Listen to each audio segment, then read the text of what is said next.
Hello everyone, কেমন আছো? তো তোমাদের সবাইকে ঈদ মোবারক। আমি জানি ভিডিওটা আপলোড করতে অনেক বেশি লেট করে ফেলেছি।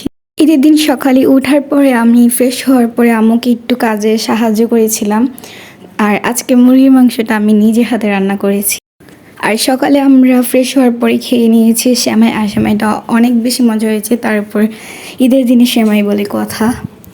এখন আমি জাস্ট রেডি হয়ে যাবো। আর আমার ঈদের ড্রেসটা হচ্ছে ইয়েলো কালার। তাছাড়া আমার আরেকটা ড্রেস ছিল, তবে ওইটা আমি ঈদের দিন পরি নাই। আর এখানে আমি পরেছিলাম ব্রেসলাইট, ইয়াররিংস আর অনেক কিছু। আমরা পুরো ফুল ফ্যামিলি মিলে গিয়েছিলাম ছাদে। এরপরে ছাদে যাওয়ার পর আমরা অনেকগুলো পিকচার তুলি। জাস্ট এটার মধ্যে কয়েকটা ছবি আমি এখানে দিয়েছি। আর শেষের ছোট বাচ্চাটা হচ্ছে আমার বোন। এরপরে আমরা দুপুরে খেয়ে নিয়েছিলাম বিরিয়ানি। বিরিয়ানিটা অনেক মজা হয়েছিল। আর বিকেলের দিকে আমি খেয়েছিলাম শরবত আর নুডলস, যেটা আমার অনেক বেশি ফেভারিট। অ্যান্ড রাতের ডিনারে আবার ছিল বিরিয়ানি। আর ডিনার করার পর আমি খেয়েছিলাম আইসক্রিম। আজকের ব্লগটা এতটুকুই, দেখা হবে অন্য কোনো একটি ব্লগে। Bye bye.